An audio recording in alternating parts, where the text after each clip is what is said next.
മുല്ലപ്പള്ളി രാമചന്ദ്രനും ഉമ്മൻചാണ്ടിയും മാധ്യമങ്ങളോട് സംസാരിക്കുന്നുണ്ട് എന്നാണ് വിവരം. അതിലേക്ക് അല്ല, കേരളത്തിലെ ചർച്ചയെക്കുറിച്ച് നമ്മളൊന്നും പറയുന്നില്ല. എനിക്ക് പറയാൻ പറ്റുമോ? താങ്കൾ കൂടി പങ്കെടുക്കട്ടെ എന്നാണ് ഇന്നലെ മുതൽ എല്ലാവരും കാത്തിരിക്കുന്നത്. ഇന്ന് 4 സ്ഥാനാർത്ഥികളുടെ പ്രഖ്യാപനം ഉണ്ടാകും. സർ, ഈ സ്ഥാനാർത്ഥികളുടെ പ്രഖ്യാപനം എപ്പോഴും ഉണ്ടാവും? ഓക്കെ,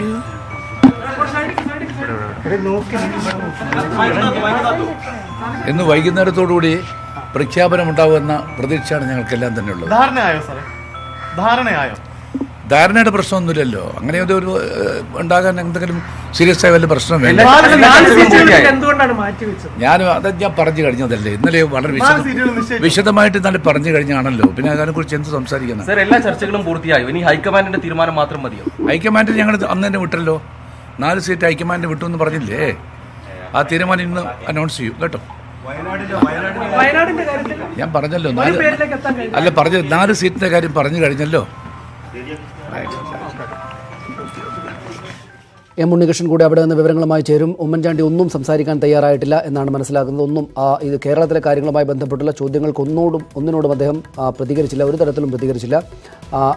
മുല്ലപ്പള്ളിയുടെ മുഖഭാവവും ഒട്ടും സന്തോഷമുള്ളതല്ല. ആവർത്തിച്ചുള്ള ചോദ്യങ്ങളോട് അധികം പ്രതികരിക്കാൻ നിൽക്കാതെ പോവുകയാണ് അദ്ദേഹം ഉണ്ടായത്. ഇന്ന് തന്നെ പ്രഖ്യാപിക്കുമെന്നൊരു വാക്ക് പക്ഷേ അദ്ദേഹം പറഞ്ഞിട്ടുണ്ട്. ഹൈക്കമാൻഡിൻ്റെ പ്രഖ്യാപനം ഇന്നുണ്ടാകുമെന്ന ചോദ്യത്തോട് ഹൈക്കമാൻഡ് ഞങ്ങൾ നേരത്തെ കൊടുത്തതാണ്, ഹൈക്കമാൻഡ് ഇന്ന് വൈകിട്ട് പ്രഖ്യാപിക്കുമെന്ന് അദ്ദേഹം പറഞ്ഞു പോവുകയാണ് ഉണ്ടായത്. പക്ഷേ അത് സംബന്ധിച്ച് തൃപ്തികരമായിട്ടുള്ളൊരു ചർച്ചയല്ല നടന്നത് എന്നതിനുള്ള സൂചനകൾ മതിയായ വിധം ലഭ്യമാണ് ഇരുവരുടെയും പ്രതികരണങ്ങളിലൂടെ. ഇപ്പോൾ ഉണ്ണികൃഷ്ണൻ വിവരങ്ങളുമായിട്ട് നമ്മോടൊപ്പം ചേരും. തർക്കമുള്ള സീറ്റുകളിൽ തീരുമാനം വൈകിട്ട് ഉണ്ടാകും എന്നാണ് ഇപ്പോൾ ലഭിക്കുന്ന വിവരം. അക്കാര്യം മുല്ലപ്പള്ളി രാമചന്ദ്രൻ തന്നെയും പറയുകയുണ്ടായി. അത് ഏതായാലും എല്ലാവർക്കും ശുഭകരമായിട്ടുള്ള ഒരു തീരുമാനം ആണോ എന്ന കാര്യത്തിൽ സംശയമുണ്ട്. അക്കാര്യത്തിൽ പൂർണ്ണ തൃപ്തിയുള്ള മുഖഭാവമല്ല മുല്ലപ്പള്ളി രാമചന്ദ്രൻ്റെ ഭാഗത്ത് നിന്ന് ഉണ്ടായിരുന്നത്. പ്രതികരണങ്ങൾ സാധാരണഗതിയിൽ ഉണ്ടായിരുന്ന പ്രതികരണമല്ല ഉണ്ടായിരുന്നത്. ഉമ്മൻചാണ്ടിയാണെങ്കിൽ ഒന്നും സംസാരിക്കാൻ തയ്യാറായിട്ടുമില്ല. ഉണ്ണികൃഷ്ണൻ ചേരുന്ന വിവരങ്ങളുമായി. ഉണ്ണി, ആ തീരുമാനം വൈകിട്ടുണ്ടാകും എന്ന് പറയുമ്പോൾ തന്നെയും ഒട്ടും സന്തോഷം അദ്ദേഹത്തിൻ്റെ മുഖത്ത് കണ്ടില്ല. എന്താണ് അവിടെ നടക്കുന്നത്?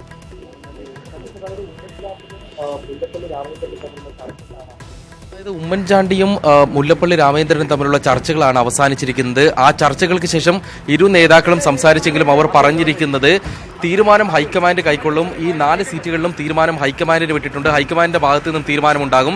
ഇന്ന് വൈകിട്ടോടുകൂടി തീരുമാനമുണ്ടാകുമെന്ന പ്രതീക്ഷയാണ് അവർ വ്യക്തമാക്കുന്നത്. ഏതായാലും ഇന്നത്തെ ചർച്ചയിൽ പൂർണ്ണമായ തീരുമാനത്തിലേക്ക് എത്തി.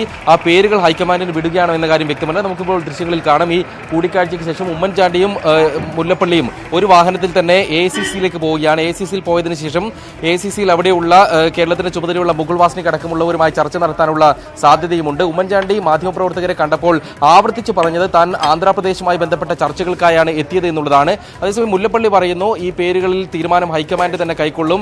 ഈ പേരുകൾ ഹൈക്കമാൻഡിന് വിടുന്നതിന് വേണ്ടി ഇതിനകം തന്നെ തീരുമാനമായിട്ടുണ്ട് എന്നുള്ളതാണ്. അവശേഷിക്കുന്ന സീറ്റുകൾ ആലപ്പുഴ, ആറ്റിങ്ങൽ, വടകര, വയനാട് എന്നിവയാണ്. ആലപ്പുഴയിൽ ഷാനിമോൾ ഉസ്മാൻ മത്സരിക്കുമെന്നാണ് ഏറ്റവും ഒടുവിൽ ലഭിക്കുന്ന വിവരം. ആറ്റിങ്ങലിൽ അടൂർ പ്രകാശിന്റെ കാര്യം ഏറെക്കുറെ ഉറപ്പായിട്ടുണ്ട്. വയനാട്ടിലാണ് വലിയ തർക്കം നടക്കുന്നത്. വയനാട്ടിൽ AI ഗ്രൂപ്പുകൾ തമ്മിലുള്ള തർക്കം വളരെ രൂക്ഷമായി തുടരുന്ന ഒരു സാഹചര്യമാണ് ഉണ്ടായിരുന്നത്. അവിടെ സമവായ സ്ഥാനാർത്ഥികളുടെ പേര് വന്നതാണ്. സമവായ സ്ഥാനാർത്ഥിയായി VV പ്രകാശിന്റെ പേര് ഏറ്റവും ഒടുവിലും പരിഗണിക്കപ്പെട്ടിരുന്നു. നമുക്ക് ലഭിക്കുന്ന വിവരങ്ങൾ പ്രകാരം വയനാടിന്റെ കാര്യത്തിൽ തർക്കം വളരെ രൂക്ഷമാകുന്ന മുറയ്ക്ക് അവിടുത്തെ തീരുമാനം ഒരു പാനലായി തന്നെ ഹൈക്കമാൻഡിന്റെ പരിഗണനയ്ക്ക് വിടാനുള്ള സാധ്യതയാണുള്ളത്. അക്കാര്യത്തിൽ എന്ത് തീരുമാനം എടുക്കുമെന്നത് നമുക്ക് അറിയേണ്ടിയിരിക്കുന്നു. ഇവിടെ VV പ്രകാശ് തന്നെ നമ്മോടൊപ്പം ചേരുന്നുണ്ട്. ശ്രീ VV പ്രകാശ്, താങ്കൾ ഇന്ന് ഡൽഹിയിൽ എത്തിയിട്ടുണ്ട്. എന്താണ് ഇവിടെ മുല്ലപ്പള്ളിയെ കണ്ടോ? എന്താ ചർച്ചകൾ വല്ലതും നടത്തിയിട്ടുണ്ടോ? അല്ല, സംസാരിച്ചിട്ടുണ്ട്. അപ്പോൾ അന്തിമ തീരുമാനമെടുക്കുന്നതിന് വേണ്ടി ഹൈക്കമാൻഡിന് റെഫർ ചെയ്തിരിക്കുകയാണ്. അപ്പോൾ താമസിയാതെ ഉടനെ തീരുമാനം വരും. അതുകൊണ്ട് താങ്കളുടെ DCC വയനാടിനോട് ചേർന്ന് നിൽക്കുന്നു. ചില മണ്ഡലങ്ങളൊക്കെ തന്നെ താങ്കൾ DCCയിൽ വരുന്നതാണ്. ആ രീതിയിൽ താങ്കൾക്ക് മത്സരിക്കാൻ ഒരു അവസരം ലഭിക്കുകയാണെങ്കിൽ മികച്ച പ്രകടനം കാഴ്ചവെക്കാനാകുമെന്ന പ്രതീക്ഷ തന്നെയാണുള്ളത് അല്ലേ? വയനാട് UDFന് നല്ല സാധ്യതയുള്ളൊരു മണ്ഡലമാണ്. മലപ്പുറം ജില്ലയിലെ 3 അസംബ്ലി മണ്ഡലങ്ങളും വയനാട് ജില്ലയിലെ 3 അസംബ്ലി മണ്ഡലങ്ങളും കോഴിക്കോട് ജില്ലയിലെ 1 അസംബ്ലി മണ്ഡലം ഉൾക്കൊള്ളുന്നതാണ് വയനാട് പാർലമെന്ററി കോൺസ്റ്റിറ്റ്യൻസി. സ്വാഭാവികമായിട്ടും അവിടെ UDFന് നല്ല സാധ്യതയുള്ളൊരു മണ്ഡലം. അപ്പോൾ ഞങ്ങളുടെ എല്ലാവരുടെയും പേരിട്ട് പലവിധ പരിഗണനകൾ വെച്ചുകൊണ്ടാണല്ലോ. അപ്പോൾ അത് ഹൈക്കമാൻഡ് അന്തിമ തീരുമാനം എടുക്കും. പാർട്ടി തീരുമാനമാണ് ഏറ്റവും പ്രധാനം. വയനാടിന്റെ പേരിൽ വലിയ തർക്കം നടന്നു, ഗ്രൂപ്പ് തിരിഞ്ഞുള്ള തർക്കങ്ങളൊക്കെ നടന്നു എന്ന് പറയുന്നത് ഒരു സമവായ സാധ്യത എന്ന രീതിയിലാണ് താങ്കളുടെ പേര് ഏറ്റവും ഒടുവിൽ നമുക്കൊക്കെ മനസ്സിലാക്കാൻ കഴിയുന്നത്. അങ്ങനെയാണെങ്കിൽ ഒരു പ്രതീക്ഷയുണ്ടോ ഇക്കാര്യത്തിൽ? അതാണ് നേരത്തെ പറഞ്ഞത്. നമുക്ക് ആഗ്രഹങ്ങളൊക്കെ പിന്നെ പാർട്ടിയുടെ നേതൃത്വത്തിന് മുൻപാകെ വെക്കുന്നതിന് യാതൊരു തടസ്സമില്ല. അന്തിമ തീരുമാനം ഹൈക്കമാൻഡും പാർട്ടിയുമാണ് എടുക്കുക. ആ തീരുമാനം അനുസരിച്ചുകൊണ്ട് പിന്നെ ഹൈക്കമാൻഡ് പ്രഖ്യാപിക്കുന്ന സ്ഥാനാർത്ഥിയുടെ വിജയത്തിന് വേണ്ടി പ്രവർത്തിക്കുക എന്നുള്ളതാണ് എല്ലാവരുടെയും ഉത്തരവാദിത്വം. അതാരുമാകാം. ഹൈക്കമാൻഡിന്റെ അന്തിമ തീരുമാനത്തിന് വേണ്ടിയാണ് ഞങ്ങൾ എല്ലാവരും കാത്തിരിക്കുന്നത്. ഈ പ്രഖ്യാപനം വൈകുന്നത് അവിടുത്തെ സാധ്യതകളെ ബാധിക്കും. പ്രത്യേകിച്ച് അജയ് തറയിലിന്റെ പ്രസ്താവനയൊക്കെ വന്നിട്ടുണ്ട്. വളരെ വിവാദമാണ്. ഏത് കൂട്ടിച്ചൂലിൽ നിർത്തിയാൽ അവിടെ വിജയിക്കുമെന്ന മട്ടിലുള്ള പ്രസ്താവനകളൊക്കെ വരുന്നു. അതൊക്കെ ഒരു മോശം നെഗറ്റീവായ ചർച്ചകളിലേക്കല്ലേ എത്തിക്കുക? കാരണം അങ്ങനെ അത്രയധികം വൈകിട്ടൊന്നുമില്ല. കോൺഗ്രസിന്റെ 12 സ്ഥാനാർത്ഥികളെ പ്രഖ്യാപിച്ചു കഴിഞ്ഞല്ലോ. ഇനി 4 സ്ഥാനാർത്ഥികളെ മാത്രമേ. അത്രയധികം വൈകിയെന്നൊന്നും പറയാൻ പറ്റില്ല. കോൺഗ്രസിന്റെ സ്ഥാനാർത്ഥി നിർണ്ണയത്തിന് ഒരുപാട് പ്രോസസ്സിംഗ് ഉണ്ട്, ഒരുപാട് ഫോർമാലിറ്റീസും ഒക്കെ ഉണ്ട്. അതൊക്കെ പൂർത്തീകരിച്ചതിന് ശേഷം വേണം കോൺഗ്രസിന് സ്ഥാനാർത്ഥികളെ പ്രഖ്യാപിക്കാൻ. അതിൻ്റേതായ പ്രൊസീജിയറലായിട്ടുള്ള കാര്യങ്ങൾ വരും. മാത്രമല്ല ദേശീയ തലത്തിൽ നടക്കുന്ന ഒരു തെരഞ്ഞെടുപ്പാകുമ്പോൾ ഹൈക്കമാൻഡിന് ഒരുപാട് കാര്യങ്ങൾ ഒരുപാട് സംസ്ഥാനങ്ങളിലേക്കൊക്കെ ശ്രദ്ധിക്കേണ്ടതാണ്. അതുകൊണ്ട് വളരെ വൈകി എന്നുള്ള ആക്ഷേപമൊന്നും ഒട്ടും ശരിയല്ല. അതുകൊണ്ട് വളരെ എളുപ്പത്തിൽ തന്നെ കാര്യങ്ങൾ മുന്നോട്ട് പോകുന്നുള്ളതാണ് പ്രതീക്ഷിക്കുന്നത്. ഓക്കെ, നമ്മളിപ്പോൾ വി പ്രകാശിന്റെ വാക്കുകളാണ് കേട്ടത്. അദ്ദേഹത്തിന്റെ പേരും സമവായ സാധ്യത എന്ന രീതിയിൽ ഈ പട്ടികയിലേക്ക് പരിഗണിക്കപ്പെടുന്നു അവസാന ഘട്ടത്തിൽ എന്ന സൂചനകൾ ലഭിക്കുന്നു. ഏതായാലും ടി സിദ്ദിഖിന്റെ പേരിൽ തന്നെ ഉമ്മൻചാണ്ടി ഉറച്ചു നിൽക്കുകയാണെങ്കിൽ ഏത് തരത്തിലൊരു സമവായത്തിലേക്ക് വയനാടിന്റെ കാര്യത്തിൽ എത്തുമെന്നതിനെ അനുസരിച്ചായിരിക്കും മറ്റു കാര്യങ്ങൾ. വയനാടിനെ അവിടെ എന്താണ് കാണേണ്ടത്? ഇപ്പോൾ മുല്ലപ്പള്ളി രാമചന്ദ്രനുമായുള്ള ചർച്ച നടത്തിയതിന് ശേഷവും ഉമ്മൻചാണ്ടി ഇത് സംബന്ധിച്ച് ഒന്നും പറയാൻ തയ്യാറായിട്ടില്ല. മുല്ലപ്പള്ളിയുടെ മുഖത്താണെങ്കിൽ ആ തരത്തിലുള്ളൊരു ഒരു എന്തെങ്കിലും ഒരു പൂർണ്ണമായ അല്ലെങ്കിൽ ഒരു അന്തിമമായിട്ടുള്ള വാക്ക് പറയാൻ സാധിക്കാത്തതിലുള്ള പ്രയാസം നല്ല നിലക്കുണ്ട് താനും. അത് ഉമ്മൻചാണ്ടി ഈ കാര്യത്തിൽ ഇപ്പോഴും ഒട്ടും വിട്ടുവീഴ്ചയ്ക്ക് തയ്യാറല്ല എന്നതാണോ മനസ്സിലാക്കേണ്ടത്? ഉമ്മൻചാണ്ടി ആന്ധ്രാപ്രദേശിനെ കുറിച്ചല്ലാതെ കേരളത്തെക്കുറിച്ച് ഒന്നും പറയാനില്ല എന്ന നിലപാട് ആവർത്തിച്ചെടുക്കുമ്പോൾ ഈ കാര്യത്തിൽ തനിക്ക് നേരത്തെ പറഞ്ഞ ടി സിദ്ദിഖ് ആയിരിക്കണം അവിടെ സ്ഥാനാർത്ഥി എന്ന അഭിപ്രായത്തിൽ നിന്ന് കടുകിട പിന്നോട്ടില്ല എന്ന നിലയിലാണ് താൻ ഇപ്പോഴും എന്നതാണോ അദ്ദേഹം സൂചിപ്പിക്കുന്നത്?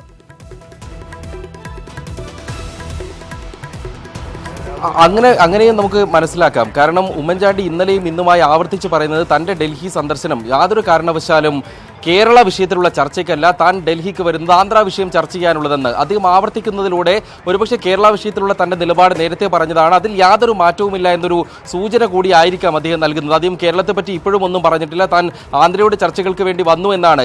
ഈ ചർച്ചകൾക്കായി മുല്ലപ്പള്ളിയുടെ വസതിയിലേക്ക് കയറി പോകുമ്പോഴും ഇറങ്ങി വരുമ്പോഴും ഉമ്മൻചാണ്ടി ആവർത്തിച്ചിരിക്കുന്നത്. അതേസമയം മുല്ലപ്പള്ളി ആകട്ടെ ഇക്കാര്യത്തിൽ കൂടുതലായി ഒന്നും പറയാൻ തയ്യാറാകുന്നുമില്ല. അദ്ദേഹം കഴിഞ്ഞ ദിവസങ്ങളിൽ പറഞ്ഞത്ര കാര്യങ്ങൾ പോലും പറയാൻ തയ്യാറാകാതെ എല്ലാ കാര്യങ്ങളിലും ഹൈക്കമാൻഡ് തീരുമാനമെടുക്കുമെന്നാണ് വ്യക്തമാക്കുന്നത്. ഞാൻ സൂചിപ്പിച്ചതുപോലെ തന്നെ വയനാടിന്റെ കാര്യത്തിൽ ഒരുപക്ഷെ ഒരു പാനൽ സ്ഥാനാർത്ഥികളുടെ പേരുകൾ അടങ്ങുന്ന പാനൽ ഹൈക്കമാൻഡിന്റെ പരിഗണനയ്ക്ക് പോയിട്ടുണ്ടാകും. ഹൈക്കമാൻഡ് അന്തിമ തീരുമാനമെടുക്കട്ടെ എന്ന നിലപാടിലേക്ക് കാര്യങ്ങൾ എത്തുകയും ചെയ്യും. അപ്പോൾ നിർണായകമായി മാറുക ഹൈക്കമാൻഡിന്റെ തീരുമാനം തന്നെയായിരിക്കും. ഉമ്മൻചാണ്ടിയുടെ വലിയ സമ്മർദ്ദത്തെ മറികടന്നുകൊണ്ട് അവിടെ മാറ്റങ്ങൾക്ക് ഹൈക്കമാൻഡ് തയ്യാറാകുമോ, അദ്ദേഹത്തെ മറികടന്നുകൊണ്ട് ഒരു സ്ഥാനാർത്ഥിയെ വയ്ക്കാൻ തയ്യാറാകുമോ തുടങ്ങിയ കാര്യങ്ങളൊക്കെ തന്നെയാണ് വളരെ പ്രധാനപ്പെട്ടതാവുക. അങ്ങനെ ഒരു സ്ഥാനാർത്ഥിയെ നിർത്തുമ്പോൾ ഹൈക്കമാൻഡിനും ചില ഒരു റിസ്ക് കൂടിയുണ്ട്. ഉമ്മൻചാണ്ടിയെ പോലൊരു മുതിർന്ന നേതാവിന്റെ വാക്ക് മറികടന്ന് അവിടെ സ്ഥാനാർത്ഥിയെ നിർത്തി ഏതെങ്കിലും തരത്തിലുള്ള തിരിച്ചടി നേരിടുകയാണെങ്കിൽ അത് ഹൈക്കമാൻഡിന്റെ വീഴ്ചയായി പിന്നീട് വിലയിരുത്തപ്പെടുകയും ചെയ്യും. ആ ഒരു റിസ്ക് കൂടി ഉള്ളത് കൊണ്ട് ഏത് തരത്തിലായിരിക്കും ഇതിലൊരു സമവായത്തിലേക്ക് എത്തുക എന്നത് തന്നെയാണ് വളരെ പ്രധാനപ്പെട്ടതാവുക. സനീഷ്, നന്ദി. ഉണ്ണികൃഷ്ണൻ, വിവരങ്ങൾക്ക് ഇന്ന് വൈകിട്ടേക്ക് പ്രഖ്യാപനമുണ്ടാകും ഈ 4 മണ്ഡലങ്ങളിലെ സ്ഥാനാർത്ഥികളുടെ പേര് എന്നതാണ് ഇപ്പോൾ ലഭിക്കുന്ന വിവരം. പക്ഷേ അക്കാര്യത്തിലൊന്നും ഒരു സ്ഥിരീകരണവുമില്ല. ഹൈക്കമാൻഡിനെ അറിയിച്ചിരിക്കുകയാണ്. ഹൈക്കമാൻഡ് അക്കാര്യത്തിൽ തീരുമാനം പ്രഖ്യാപിക്കുമെന്നാണ് മുല്ലപ്പള്ളി രാമചന്ദ്രൻ അല്പം മുമ്പ് പറഞ്ഞത്. മുല്ലപ്പള്ളിയുമായി നേരത്തെ ഉമ്മൻചാണ്ടി ചർച്ച നടത്തി. അവരിരുവരും ചേർന്ന് ഇപ്പോൾ AICC ആസ്ഥാനത്തേക്ക് പോയിരിക്കുകയാണ്. വളരെ നിരന്തരമായിട്ടുള്ള ചർച്ചകളാണ് ഇത് സംബന്ധിച്ച് നടക്കുന്നത് ഡൽഹിയിൽ. പക്ഷേ ഈ പറഞ്ഞ 4 മണ്ഡലങ്ങളിലെ ഒരു അന്തിമമായ തീരുമാനത്തിലേക്ക് നിലപാടിലേക്ക് എത്താൻ അവർക്ക് സാധിക്കുന്നില്ല എന്നതാണ് ഏറ്റവും പ്രധാനപ്പെട്ട കാര്യം. അതിൽ വയനാടാണ് ഏറ്റവും പ്രധാനപ്പെട്ട ഈ കീറാമുട്ടിയായി തുടരുന്നത്. വയനാട്ടിൽ ടി സിദ്ദിഖ് എന്ന ഒറ്റ പേരല്ലാതെ മറ്റൊന്നും അനുവദിക്കുകയില്ല എന്ന് ഉമ്മൻചാണ്ടി ശക്തമായ നിലപാട് സ്വീകരിച്ചിരിക്കുന്നു എന്നാണ് അറിയുന്നത്. അത് സംബന്ധിച്ചുള്ള തർക്കമാണ്, AI ഗ്രൂപ്പുകൾക്കിടയിലുള്ള തർക്കമാണ് മറ്റ് 3 മണ്ഡലങ്ങളിലെ കൂടെ സ്ഥാനാർത്ഥി പ്രഖ്യാപനം വൈകാൻ കാരണമാകുന്നത്.